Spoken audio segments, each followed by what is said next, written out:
Okay, I think we can go ahead and get started, everyone.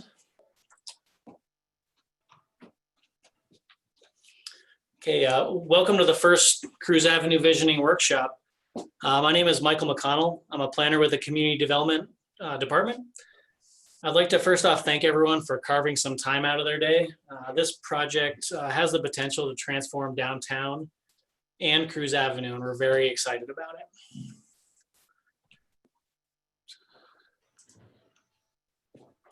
This evening, we'll be discussing the history of Cruse Avenue. We'll briefly talk about our process so far, including some recurring themes. We'd also like to take some time to present redevelopment scenarios. So how we got to this point, the city recently completed the downtown neighborhood plan, and within that, Cruse Avenue was identified as an area of opportunity.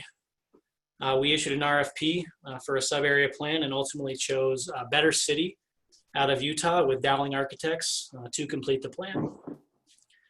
Work began in March of this year with the review of past plans relating to the area, stakeholder interviews, and now we're at the public participation stage. Next, I'd like to go over the schedule for the next couple days. So tonight is the kickoff, where we'll introduce the project team and go over the different alternatives that are being proposed.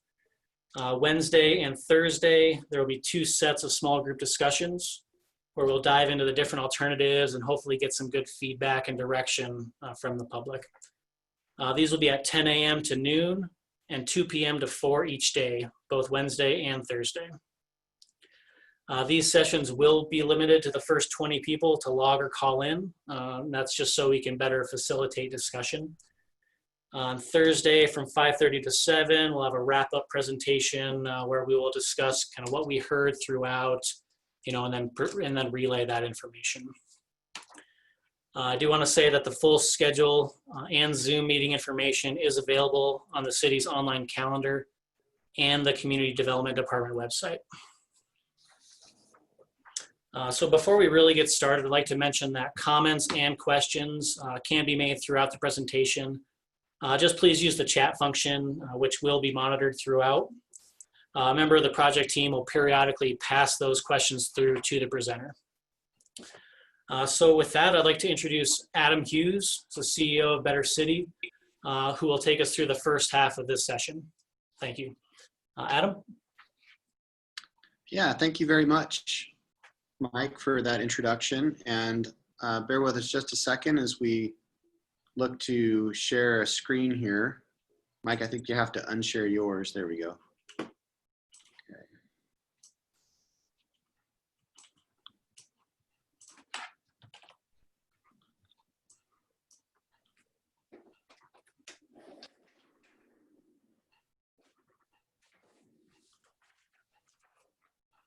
Okay, can I get a thumbs up from somebody? See if this is showing out there.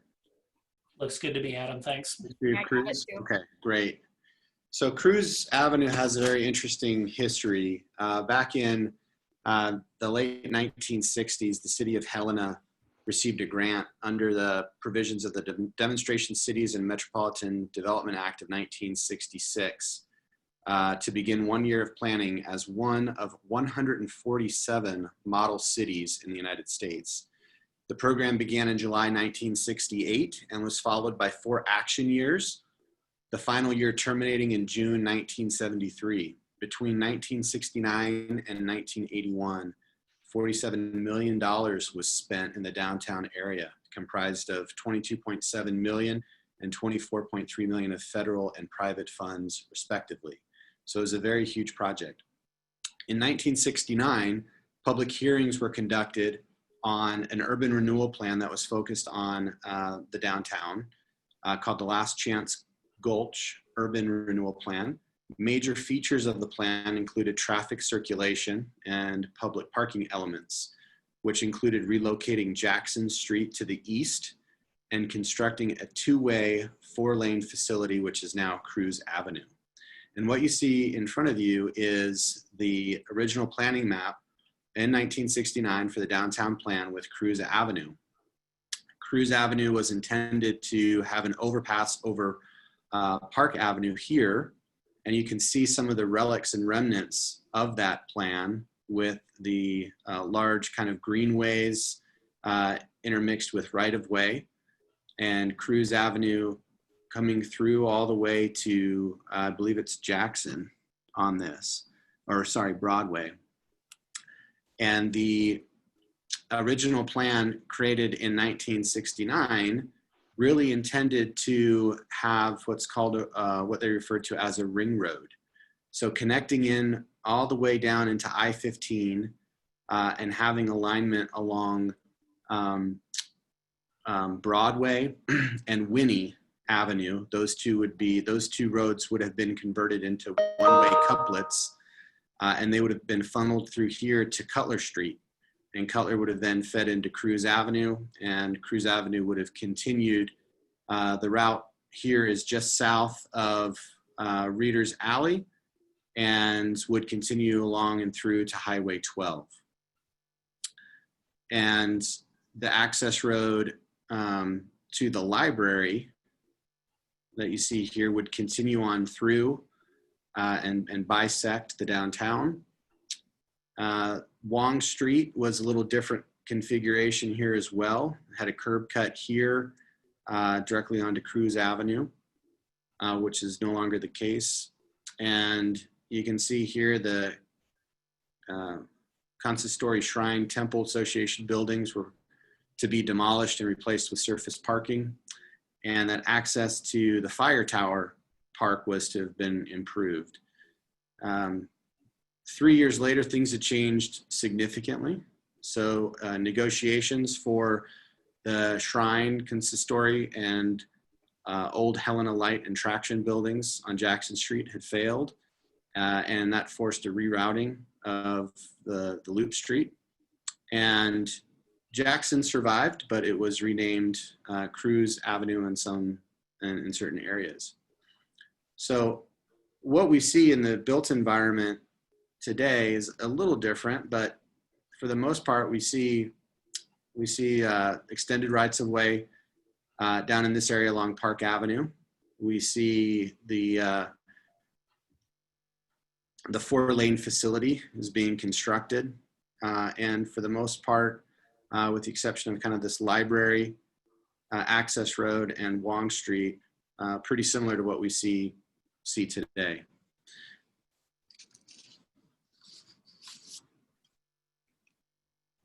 This was another map that was created and distributed in 1973 to the development community, looking to solicit private sector investment in downtown Helena. And you can see from here that parts of Cruz Avenue had already been constructed all the way to 6th, but the overpass was still in its planning stages, and then the extension of Cruz Avenue from 6th all the way up to Neal Avenue was a potential future phase.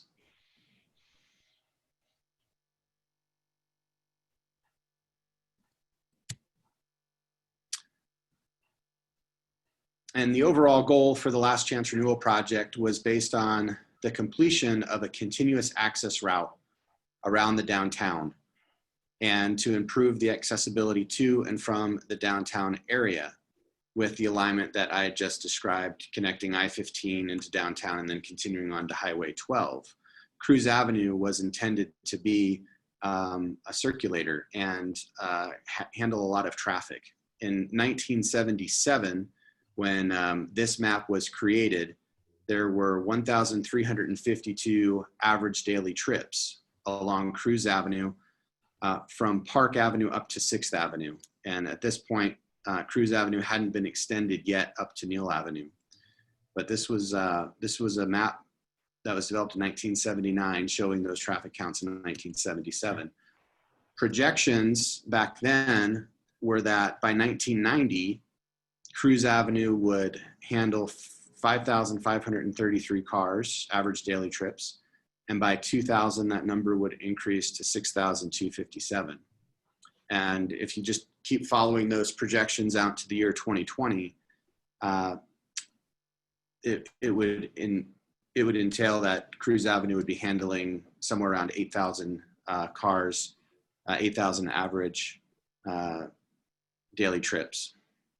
And we know that that's not the case. This is from the Montana Department of Transportation website showing what traffic counts were in 2018. There are some areas of Cruse Avenue that see less than 1,500 average daily trips a day. And there are some that have trips between 1,500 and 4,200 average daily trips. So, the takeaway from this information is really to show that Cruse Avenue was engineered for a different purpose. It was engineered to really help support the corridor that was going to be coming through from I-15 all the way to Highway 12, and to provide access to the highway and to downtown, which never materialized. The ring road idea had died. Developers and homeowners along the route of that corridor objected to the traffic that it would bring. And as a result, the downtown has remained inaccessible, relatively inaccessible by direct means, and has suffered accordingly. And I'd like to thank Pam Attardo with Helena Lewis and Clark County Heritage Tourism Council.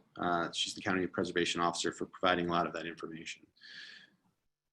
With that being said, we, in advance of this community meeting, we wanted to identify some common themes and threads associated with Cruse Avenue through conducting stakeholder interviews. And we interviewed about 40 people, and we gathered together and synthesized their thoughts and inputs and ideas and feedback with regards to Cruse Avenue and what things that they would like to see.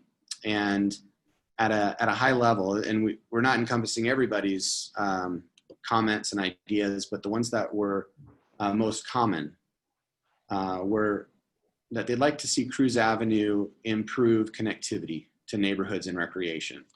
There are neighborhoods right next to Cruz to the east, and there's a desire to improve the connectivity to those neighborhoods. And also there's some great recreational assets, just up Main Street with trailheads and really great recreational opportunities. And a lot of individuals felt like Cruz represented an opportunity to improve connectivity to those neighborhoods and to recreational amenities.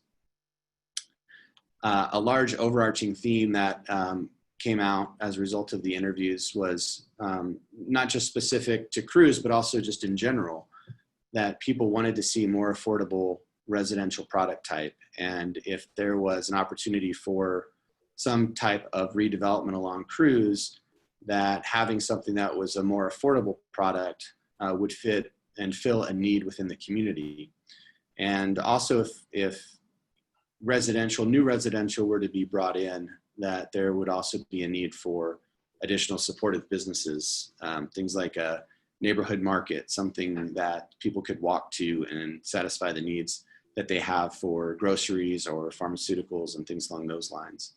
And a lot of people understood that there's a balance that needs to occur here with the types of uses along Cruz, that in order for residential to be successful, there needs to be some supportive businesses as well, and vice versa. And then the last common theme was to really see the ability to have more active transportation along Cruz. And it ties back to connectivity as well, but seeing more of the right-of-way allowable for or dedicated for bicycle and pedestrian use. And I think that speaks to more of the active transportation lifestyle that's in Helena, and seeing more of the recreational amenities being used and providing access to those. But in general, people wanted to have that opportunity to ride their bicycle or take a walk or a run and really enjoy the surrounding features. Over on the right is just a word cloud. So we consolidated all of our interviews, and these were the most common words that had been brought up in our interviews, which I thought was really interesting. Affordable being the largest and most frequently mentioned word, and that's obviously referring to affordable housing, affordable residential product. You know, a greenway, you know, supporting businesses, something that's walkable, some retail, and those types of things were all common themes and threads that were provided as part of those interviews.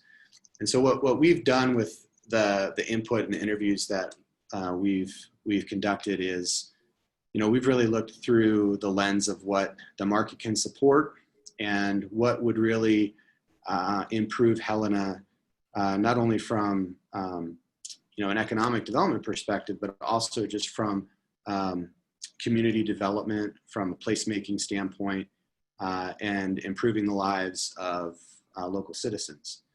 So you'll see as we get more into the different options that Mike Dowling has prepared, what visually the result of these interviews has given that we'd like to put out there and get some feedback and input from the public on and refine it.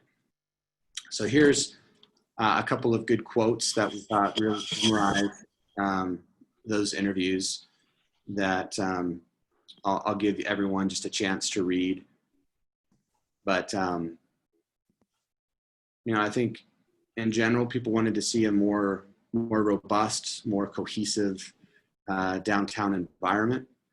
They wanted something that was livable, enjoyable, place that would have activities and give people reasons to go downtown, walkability, bikeability, integration of not only biking, but also, you know, other plans as well that the city may be undertaking, that everything ties together and is very cohesive.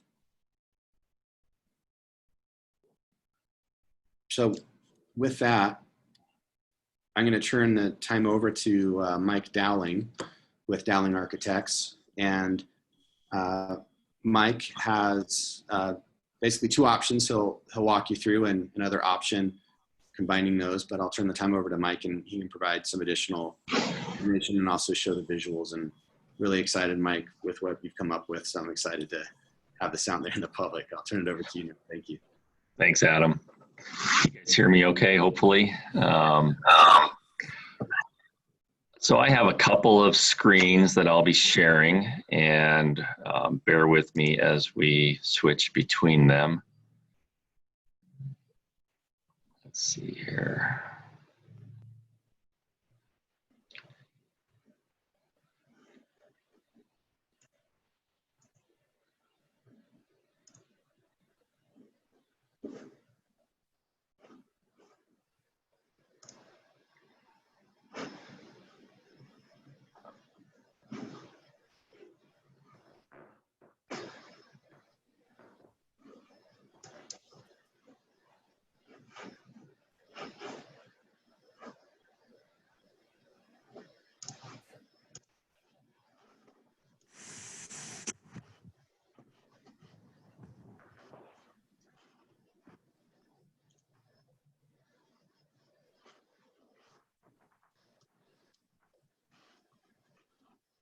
All right.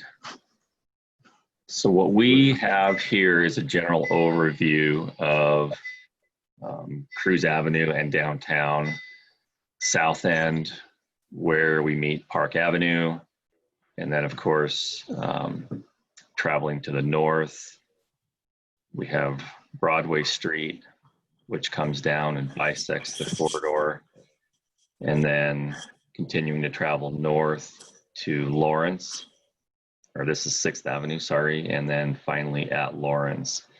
The study right now really doesn't extend beyond. We all know that Cruz continues on to Mini Malfunction Junction and Neal, but for this study, we're ending our efforts right here.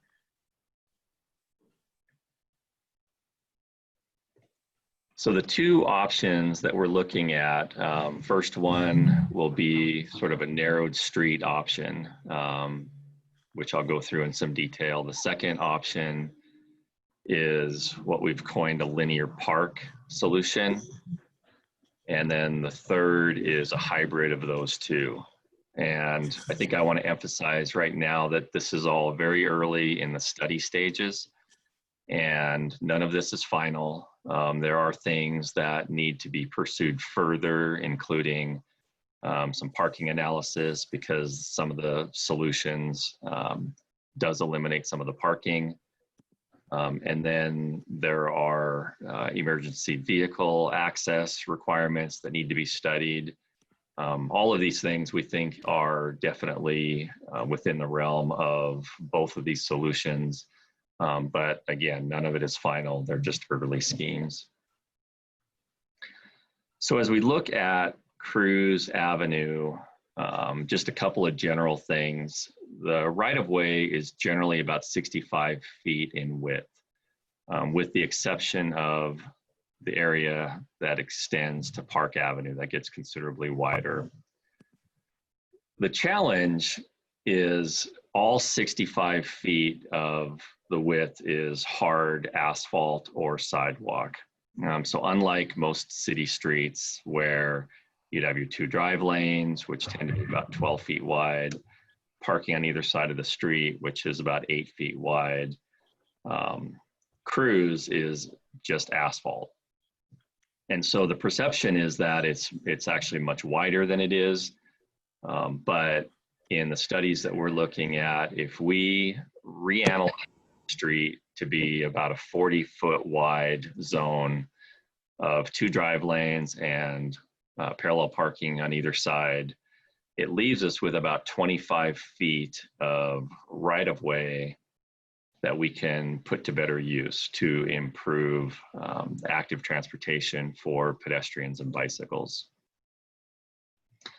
So the first solution, the narrowed street option, kind of working from south to north, again, sort of focuses on what do we get left over with as area that can be repurposed if we narrow that street and parking to 40 feet. And so coming off of Cruz, immediately to the south, we have an opportunity to introduce some of that sort of workforce type housing, sort of urban transitional housing that would be perhaps townhouse style, a little bit denser, serving essentially downtown professionals or people who want to live in the downtown area and have walkability to most of what is included downtown. So immediately coming off of Park, and this is consistent on all the screens, adjacent to the drive lane would be a separated bike path. And that bike path continues along the street all the way to Broadway. Then we can take the pedestrian path and meander it through more of a sort of park-like setting adjacent to the city parks to the east, having some areas for people to stop and have benches and have access up into the trails. As we get to Cutler Street, we realign Cutler slightly to intersect Cruz on a more perpendicular access point and have marked crossing, narrowed pedestrian crossing. So we get rid of the 8-foot parking lane. And so the crossing is only 24 feet versus the current Cruz Avenue, which is about 65 feet. We do free up some adjacent property near Helena Housing Authority's Emmy Anderson property, which can allow for perhaps a more low-income subsidized housing component. All of the red are new rooftops, and as I'm talking about them, they're either going to be residential or commercial. So then as we continue to travel north, this scheme actually assumes that the neighborhood center gets relocated to a different facility, and we have a continuation of the walking mall that connects up to Cruz Avenue. Expanded park, so Anchor Park could have 2 components, an expanded area next to the park, and then across from the sort of walking area, there would be another park. As we get to this little node at the top of that sort of loop, we have opportunity for some overlook views down into the park. Have a staircase that could go down the other side and provide access up to the fire tower, which is in this location here. Trying to really connect the fire tower to its pathways and have a node that then links to the parks and the walking mall. So that relationship we'll see in all the schemes. So then continuing north along sort of the hillside, we've got that meandering pedestrian trail that ultimately comes over to where it meets Broadway Street. So I'm going to keep working my way north.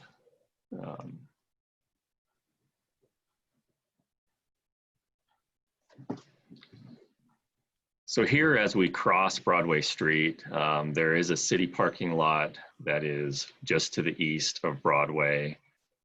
There is an opportunity here because of the narrowed street, by gaining that extra 25 feet to convert that parking lot into, again, more sort of townhouse style, transitional living. All of the rooftops you see on this block are that sort of product. It wouldn't be high end, but it's not going to be subsidized. So it would be market rate housing. Partway across from that housing, there's an existing sort of pathway that comes down and just kind of gets lost in the alley adjacent to the Jackson Street garage. So this was an opportunity perhaps to extend that sort of park-like connection across Jackson Street and actually make the link down to the walking mall. So trying to improve those pedestrian accesses from the neighborhoods to the east and a pedestrian path down to the walking mall. We're putting some housing into the parking lots, the upper lot on Jackson Street, and then the one adjacent to the Chamber building. Actually not really eliminating that much parking here, just reconfiguring the accesses and providing the houses that would have direct access onto a narrowed Cruse Avenue. Continuing north, we've got sort of bulbed out intersections at all of these locations where the street gets narrowed on both sides to enhance pedestrian crossings at all of those intersections. Then we get down to the area across from the 7th Avenue Gym and the old Helena IR building.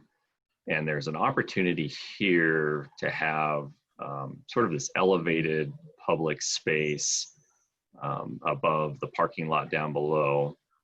And the views from here into downtown Helena are just incredible. I'll have a video fly through that'll show a little bit of this, but you see Mount Helena in the distance, you see the power block, the city county building. And so this little node became an opportunity in all the schemes where we think it's a gathering spot, a stopping place, and we can have a staircase that perhaps goes down and connects to Constitution Park, and again, sort of links back to the walking mall. And then as we finish out to the north, sort of just a pedestrian enhanced walkway with green space, and then the bicycle path on the other side. And then showing across from the Holter Museum an opportunity to perhaps have some infill commercial mixed use retail and office or restaurant. So this is the narrowed street option. So we'll look at the linear park solution. So in our analysis of looking at sort of vehicular traffic, we felt that the street needed to continue to Cutler in any scenario. So we connect Park Avenue to Cutler, which ultimately then connects to the Rodney Street and the Rodney Street corridor, which is part of the Urban Renewal District for downtown Helena. And so we feel like that connection actually would promote revitalization and further investment into the Rodney Street corridor. So similar schemes, housing down on the south side. We've got our pedestrian sort of urban linear park that connects over. But then at this point, it becomes total linear park, and other than emergency service vehicles, there wouldn't be any vehicular traffic going through this zone. So this idea sort of enhances that node of a fire tower plaza, which would sort of visually connect the fire tower itself into the expanded anchor park concept. Got the walking mall that continues down. We have opportunities for outdoor amphitheaters and performance space, a lot of green space, and then sort of the overlooks that look down into these areas. Staircase that goes down and connects to the underpass into the park itself. So trying to show opportunities for people to sit, gather, and just have that active transportation with you know, pedestrians and bicycles and this linear park idea. As we get to the north section of this, there's another sort of mini performance space, a mini amphitheater that sort of looks into the downtown as well. Part of the interesting aspect of both of these schemes is we're able to take the walking mall, and rather than having it sort of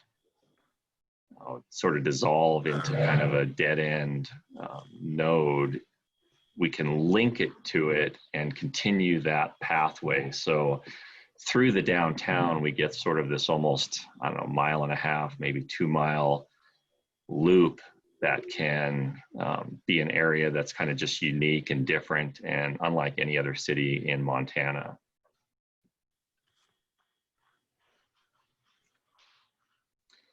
So then moving north to the section between Broadway and Lawrence. Similar ideas with the exception that the street goes away in this solution and it all becomes linear park. So we've got a really strong sort of greenway that continues through all of this zone, which is unlike anything you find anywhere in any other city in Montana. And I think the strength of this idea, if it's chosen, is just that it's unique. It's something that sets Helena apart. It's not Bozeman, it's not Missoula, it's not Kalispell or Billings. It's something very unique, which makes Helena kind of a destination. People would come here to actually see this and walk it and have a different sort of experience in the downtown.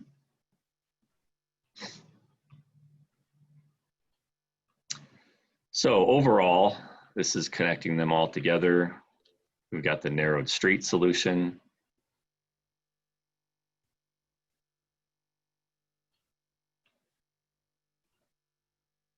Got the linear park solution.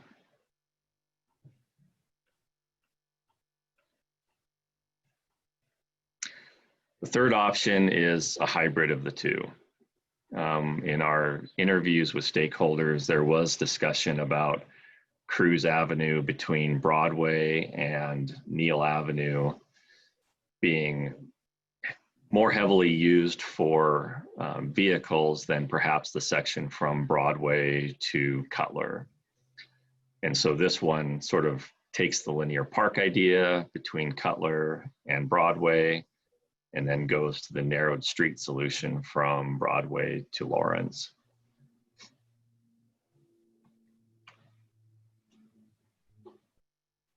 So I am going to switch to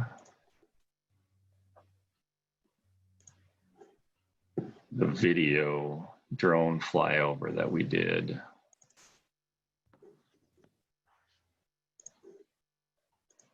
I will share that in 1 second.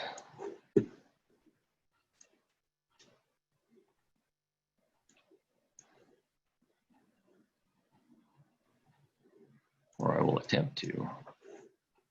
And while Mike is pulling that up, I'll just comment that Cruz Avenue is, I think, a really unique street in that there are not a lot of buildings that front Cruz or curb cuts. I think along the entire length from Park Avenue all the way up to Neal Avenue, there's really only 5 curb cuts onto Cruz. One is the neighborhood center.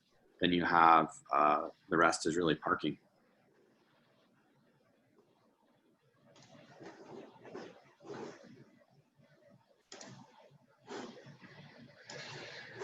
I'll keep talking, Adam. I'm trying to get this up. Yeah, so I think both options would not really impact the built environment to any great degree, whether it's the linear park concept or the reduced right of way with active transportation. There wouldn't be a big impact to the built environment, and buildings that are located along Cruz, they still have access either along Warren Street or Jackson Street. And so those types of connections and access points, those buildings would be maintained and in some cases enhanced. It looks like Mike's got the video pulled up. Is that playing all right?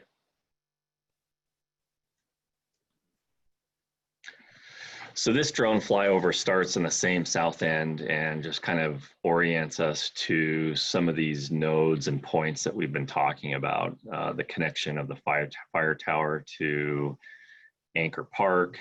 It really illustrates the steep topography changes from east to west.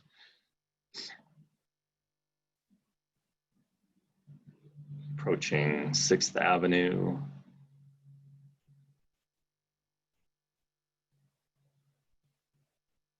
And finally to Lawrence, looking at the Holter Museum and the church.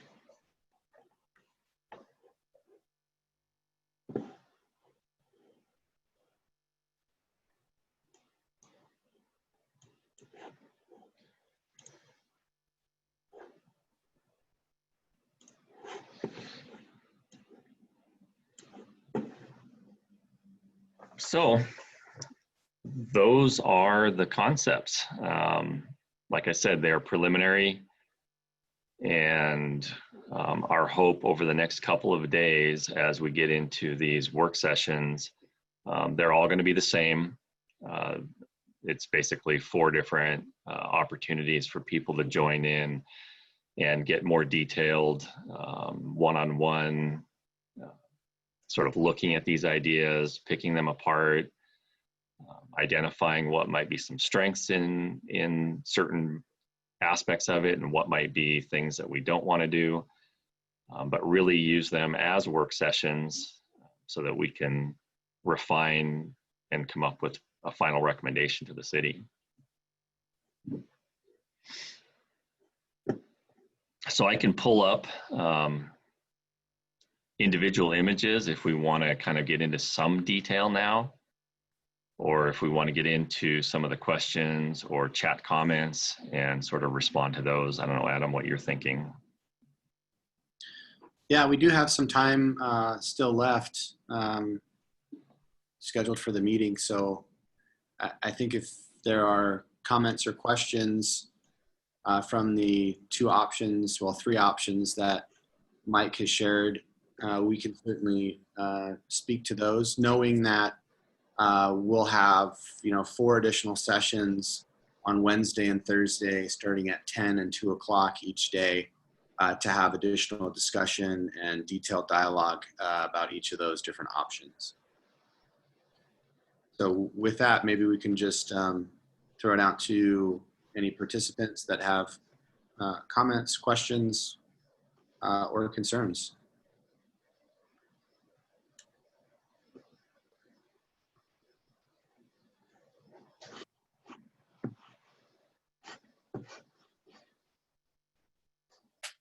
How do you plan to finance this? I know this is very little building and you've got a lot of work that's going to happen.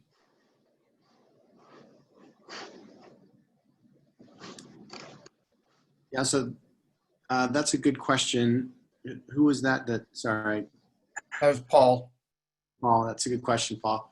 Yeah, so there are a couple of grants that are out there. One is called the Build Grant that helps fund transportation. Another is called Transportation Alternative Plans that's administered through the Department of Transportation that can help fund active transportation projects such as these. So there'd be some grants that the community and the city could look at to help offset these costs that have been, those programs are really designed to help.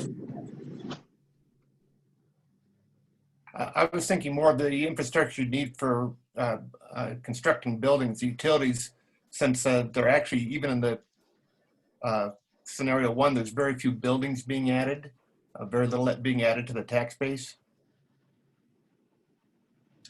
Yeah, so the utilities, I think, are close by each of those proposed redevelopments along Park Avenue, certainly by Broadway where that parking structure is. So I think those would be costs that could actually be absorbed as part of the project.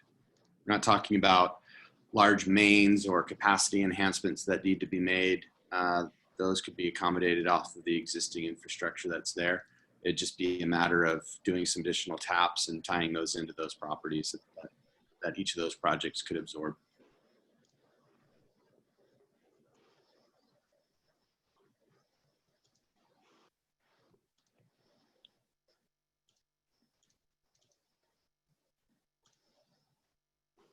There's a question, this is Sharon, there's a question in the chat room.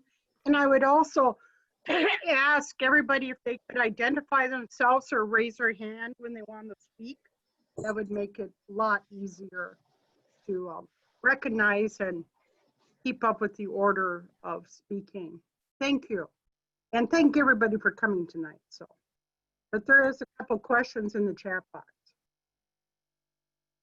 So with the, I see the one question about where the residents would park their vehicles. And in all of these, sort of a townhouse style design, I think we could incorporate actually garages inside those units. And so most of them, if not all of them, have access to either a parking lot behind them where you could get into a garage, or they're off of a street where you could get into a garage as well. But the sort of the premise is, you know, with it being sort of urban type of living, there would be perhaps not as many vehicles, or the owners might have a single vehicle rather than two vehicles. But it's just sort of an urban living concept.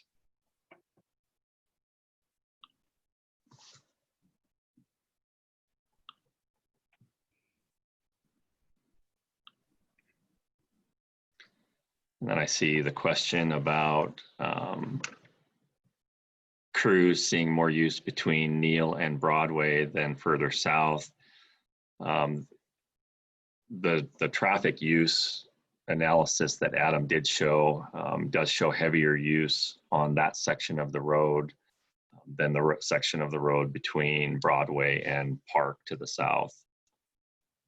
Although in general, Cruz Avenue is still not a heavily traveled section in any of the scenarios, I don't think. Is it, Adam? No, it's not. Yeah, and in fact, it's well below projected usage for what it was designed for. There was one comment from Liz about bringing in the relocation under construction, the neighborhood center as part of the process. Yeah, absolutely. That's and certainly something would need to be considered, and dialogues and discussions would certainly need to be had about that from a community perspective, if that makes sense.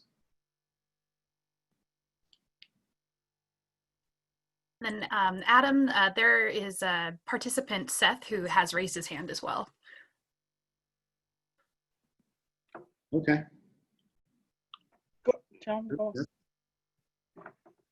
Go ahead, Seth.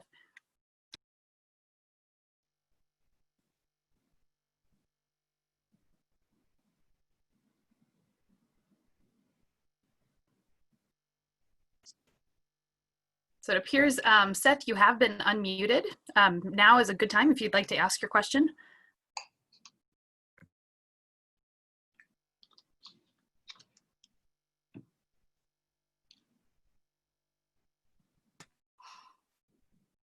All right, I'm gonna go ahead and lower that hand for now, but if he does get back on here, he's free to re-raise it or to add to the comment or chat box if he'd like to ask his question.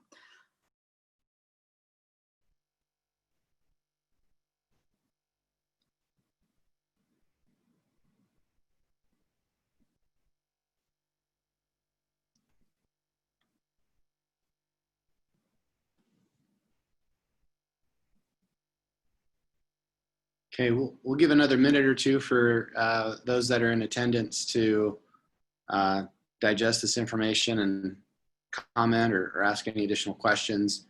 And then I think we'll wrap things up for tonight and then look forward to our smaller sessions on Wednesday and Thursday. I think Paul has a question. He's got his hand raised.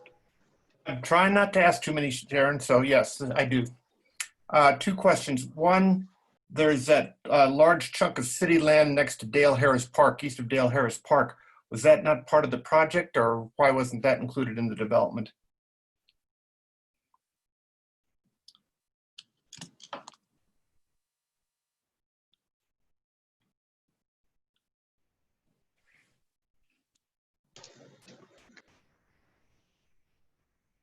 Paul, maybe for everybody's benefit, you can orient to where Dale Harris Park is. Dale Harris Park is at the south end. It's between right east of the condos there on Cruz. It's about 50 feet wide on Cruz, and then the rest of that land over to Pine is city-owned but not park. And it seems like it'd be something that'd be worth including. At least the buildable portions of it, excuse me.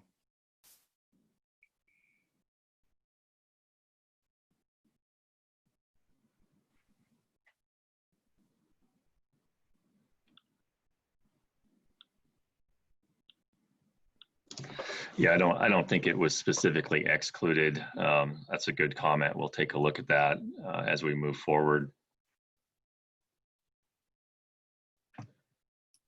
Thanks. I have a couple other questions, but maybe I should save them for the small group unless you're trying to fill time. No, I think you can feel free to ask them. Well, I think that the building may be pricier than is implied, and I'm not sure the MDT grants would cover it. You know, there are no utilities in Cruz between Park and 6th. And though there are utilities that can be plugged into on those streets, it's still a fairly long way to trench for the small number of buildings that you're talking about. So that's just one observation. The other is a question on the walking mall extension actually getting any use, since you're eliminating the main traffic generator in that area, the neighborhood center. And there's not many people in that section of the walking mall anyway, so I'm not sure why eliminating the attractions would draw more people. The attractors would draw more people.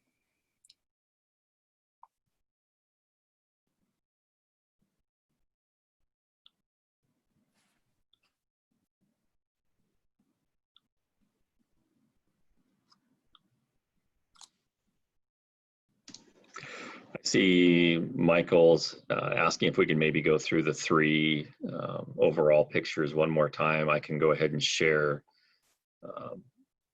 the still images and just sort of walk through and let people kind of take another glance at them.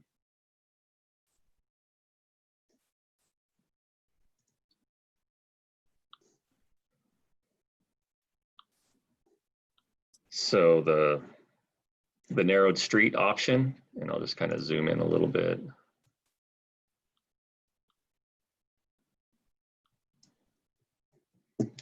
The basic premise behind this solution is we maintain a street throughout Cruz.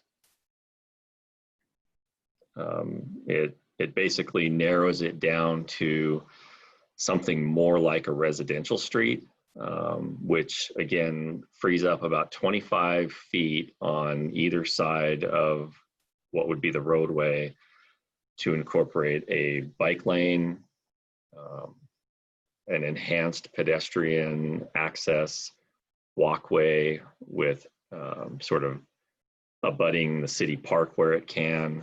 For example, on the south end, by putting this walkway on the east side or the bottom part of the screen, this is all city park to the east. So we can take advantage of that green space for what would be a pretty nice pedestrian experience.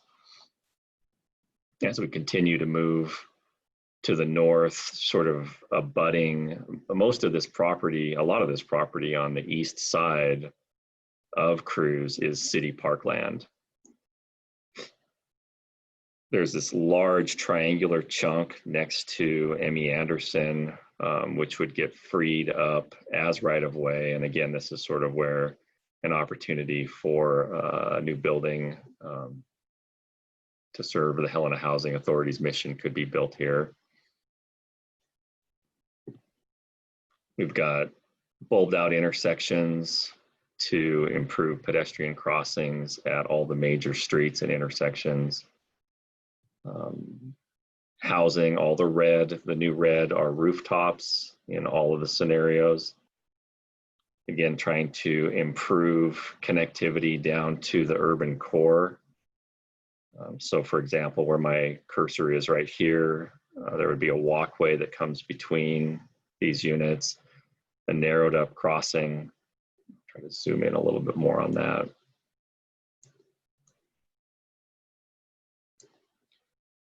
So this walkway gives pedestrians an opportunity to find a safe pathway down to the walking mall and the businesses on the walking mall. So connecting the residential areas better, whereas right now Cruz tends to be a barrier for that.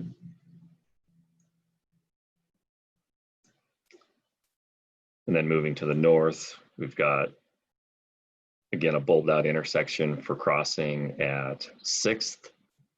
This is where the Chamber of Commerce building is.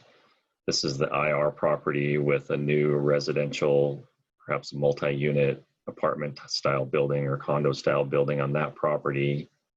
The 7th Avenue gym right here with the public space across the street from that. And again, a connectivity down to Last Chance Gulch and the walking mall. So the narrowed street option has a continuous bike lane that is separated and protected, that goes the entire distance, and then a meandering pedestrian walkway that crosses the street at times, crosses back, but makes its way from south to north. And then the next option is the linear park. So nothing really changes from Park to Cutler. That maintains it as a street. But basically from Cutler all the way to Lawrence is a greenway, a linear park.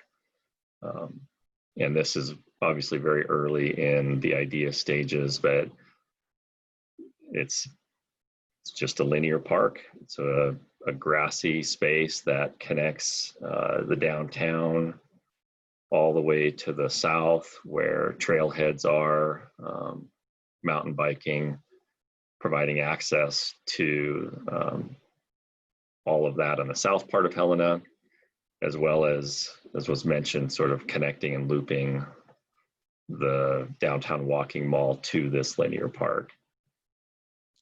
And part of the idea here is by introducing housing and giving opportunities for people to live immediately adjacent to the downtown. Studies have proven that that's what actually encourages the businesses downtown to stay open later for things like small groceries or markets to actually come into the downtown because people are walking and buying what they need and getting to their houses. So we have a lot of residential adjacent to downtown Helena. This just helps provide ease of access to the downtown as well as additional rooftops. So then the third is the hybrid between these two.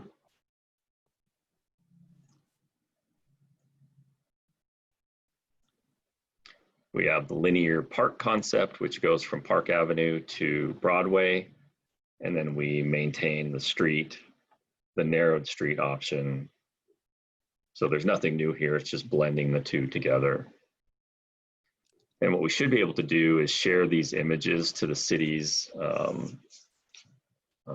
page, so Mike can get those up between now and through the rest of the week, so that people can actually download these, take a look at them in a little bit more detail and digest what's going on, so that if you have an opportunity to participate in one of the more detailed sessions in the upcoming days, you'll be able to have a chance to really look at these in detail.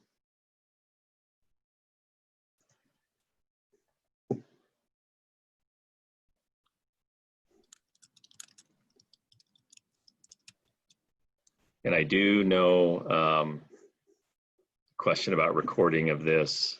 The city is recording this meeting. I don't know if Mike can share if that is going to be able to be downloadable, or if people can look at that additionally after this. I'll have to check to see if we can upload a file of that size. I know there are certain limitations, but we can certainly make sure that the presentation is available, and if anyone wants a copy of it, feel free to contact me and I can try to get you that.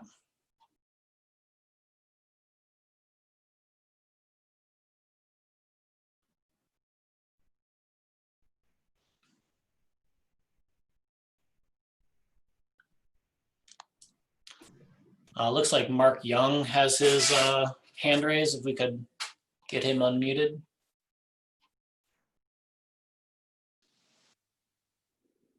Yeah, guys, since there wasn't too much public comment, I just wanted to add a couple questions. I'm just the city transportation engineer. We looked at this over this past weekend, and just wanted to mention a couple things you'll want to be sure to consider. The big one in my mind being all of these designs seem to dramatically reduce both on-street parking, whether it's going from cutting into, or well, totally removing it for one, or if we're adding all the amenities in between. But then also there seems to be a lot of the city parking, whether it's the lots right off the street. So you probably want to consider, I guess, where you would recapture that, for all those employees and or visitors to the downtown,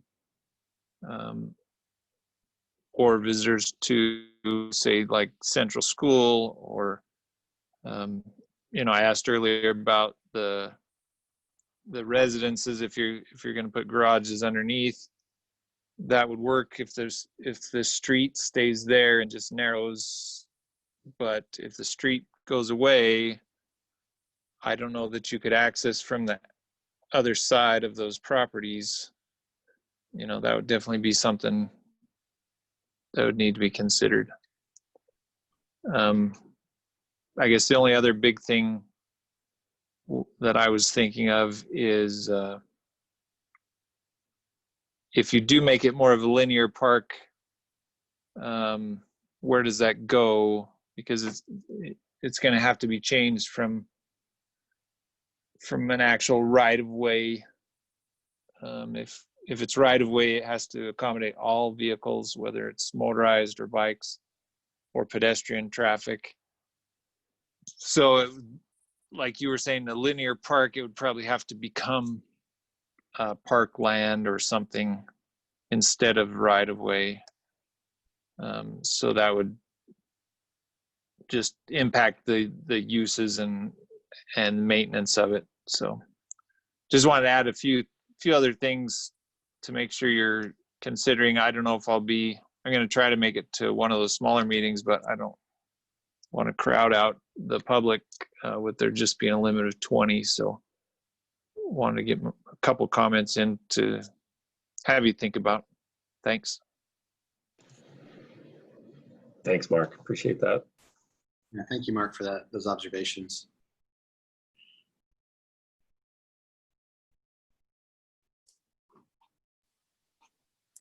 Oh, guys, this is Mark again. If I could just add one part to the parking, which I'm assuming our interim parking director, I saw he was on earlier. Just to add to the parking itself issue, that's also, an income source for the parking maintenance downtown. And I'm sure the parking, it's not department, but anyway, the city's parking would be concerned about, losing that possible revenue. So.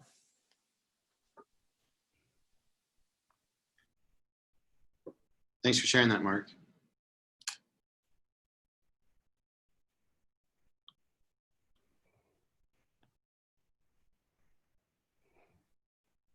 Okay, any other thoughts or comments before we sign off here for the night?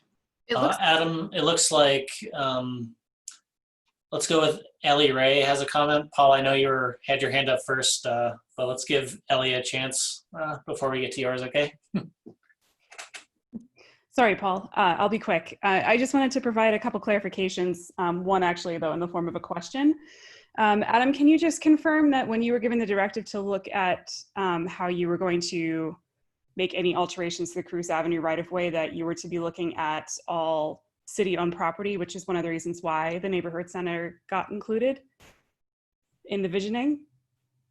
And two, I just wanted to clarify, and sorry, Adam, I'll just make this statement really quick, that as was mentioned earlier on in the presentation, the housing that's conceived of throughout the right-of-way is not necessarily affordable as in subsidized or public housing, apart from that one rendering that showed, creating a little more space for Helena Housing Authority to maybe have a larger envelope to build on, but rather it's looking at market rate housing.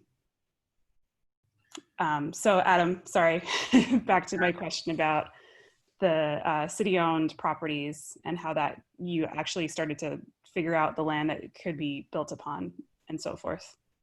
Yes, that's a really good question. And thanks for that clarification, Ellie Ray. So yes, one of the opportunities was associated with the properties that the city owned, whether it was a parking lot or that neighborhood center.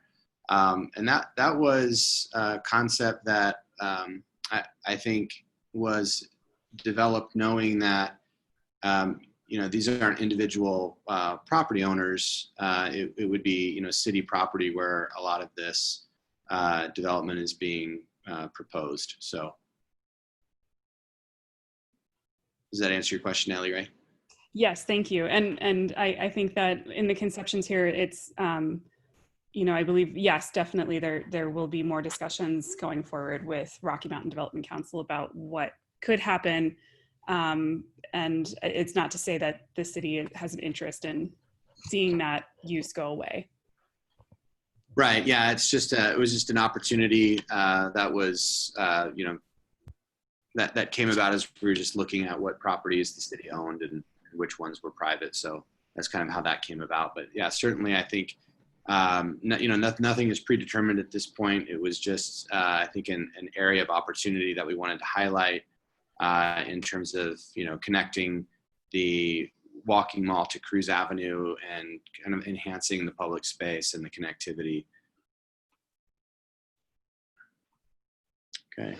I would also add that, I don't think in any scenario would we remove the neighborhood center without having a new home for that function first. So it certainly wouldn't be displacing anybody. It would be part of the solution would be have to find an answer for that before it goes away.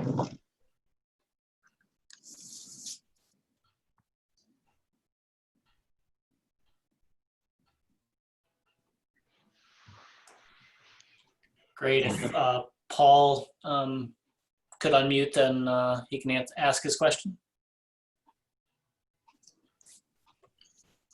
Yeah, just to follow up on Mark's comment about the linear park can't be right away. Then the right of way would revert to the abutting property owners, which in most of the cases is the city, but there are private property owners between Broadway and Lawrence that would have to buy in if you were going to do that. That's a great point, Paul. Yeah, that's a good observation, Paul. Thank you. Okay, some other questions in chat. Is there concern about driving traffic through the library parking lot with closing that section of Cruz in option 2?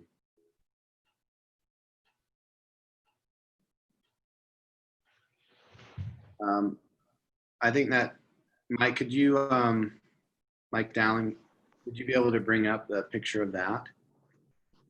I sure can.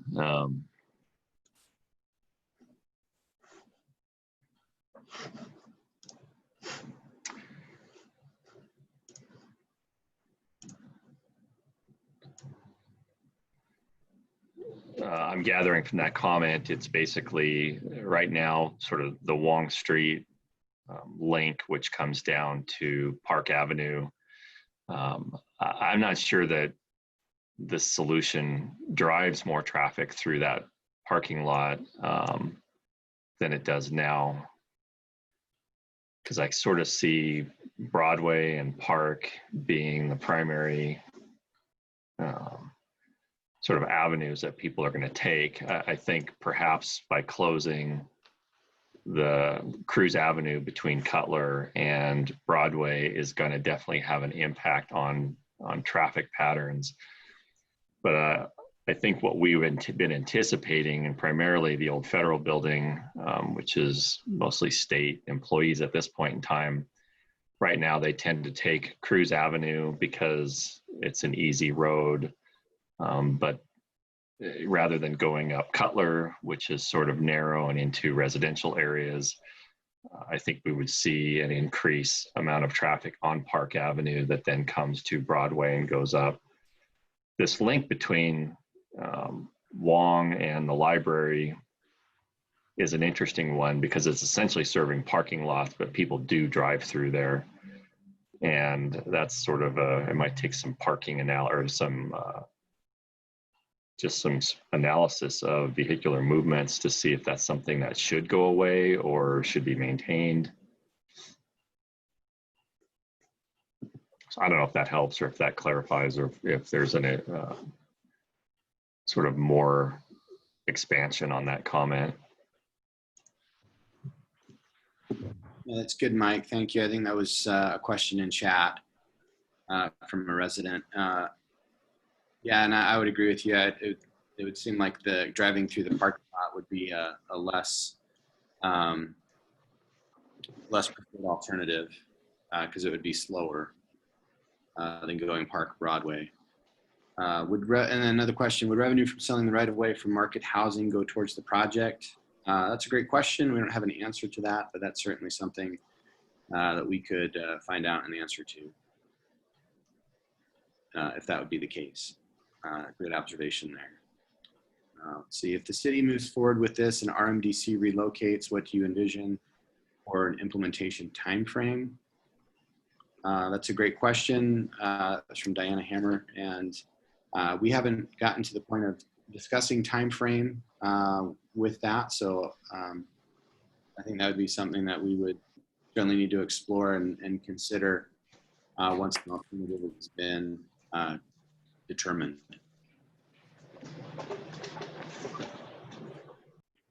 Okay, I think we've got all the chats addressed. Are there any more questions from any participants? Looks like Michael O'Neill has one. Yep. Yeah, I would just, as a good planning activity, it's always good to kind of move us in the directions that we wouldn't otherwise be thinking. So very interesting presentation. I would just encourage a plan that which would, and that recognizing that would change a lot of what you presented here tonight, but where the neighborhood center remains in place, because I think it's aptly named. It's the neighborhood center, you know, kind of our recent growth policy change. And we talked about having neighborhood centers and particularly in terms of having the Head Start and the senior center there. It particularly plays a vital role, and kind of the unique history of the building of the neighborhood center.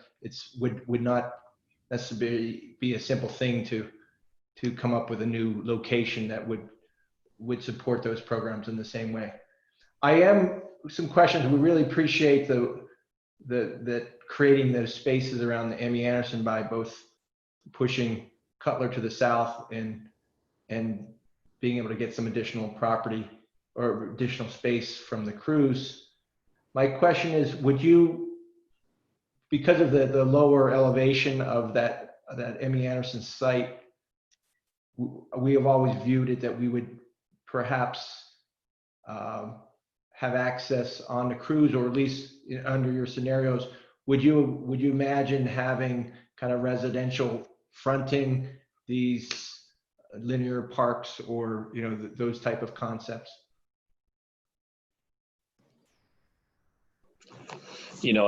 Michael, I was looking at the grade change between Cruz and the current property that the housing authority owns, and it actually, it probably isn't a full floor height, but it's pretty dang close to it.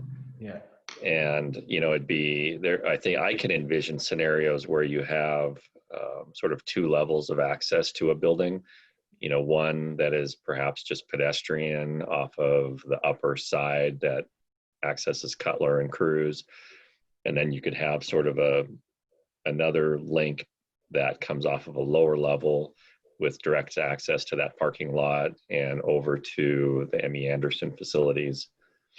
That it's sort of a unique opportunity there, because that grade change, rather than being a negative thing, I think could work out to be a positive thing. No, I agree. I always felt that. And then, thank you. The third thing is just in terms of encouraging.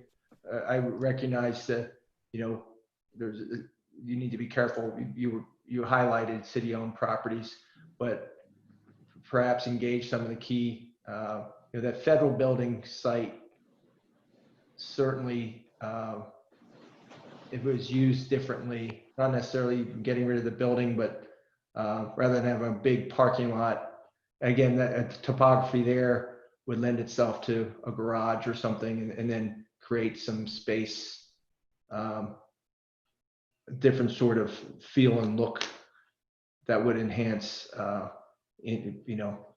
and also address some of the concerns about the lack of parking. I could see a city-owned parking garage or something on that space. It's a great observation, Michael. Thank you.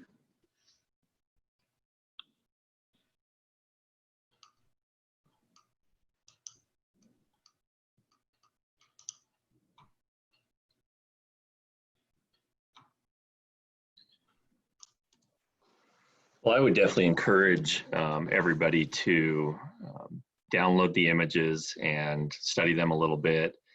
And if you have opportunity in the next couple of days to jump in, I imagine the group work sessions, the smaller work sessions, will be fewer participants, where perhaps everybody can even be chiming in at the same time and talking. Well, really anticipating that there'll be an interactive, addressing, the kind of comments and expanding on them that was, coming out tonight.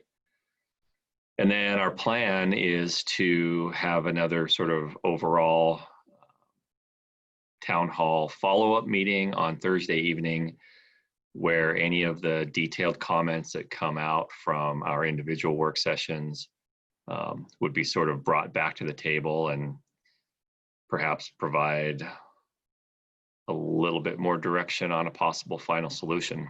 I don't think we have a necessary end date on when we're going to have this finalized. We're going to be working through it until we get to, really what the best solution is.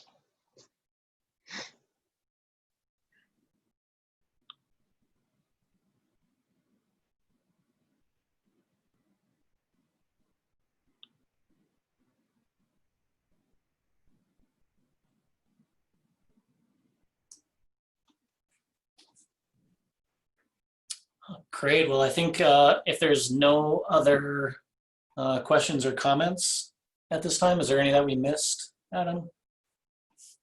I'm going through the chat. I think we've addressed all of them. I think so too.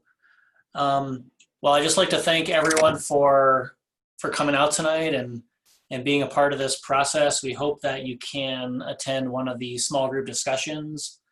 Try to get there as early as possible because there is a limit on participants. And yeah, with that, thank you everyone very much, and we hope to see you soon.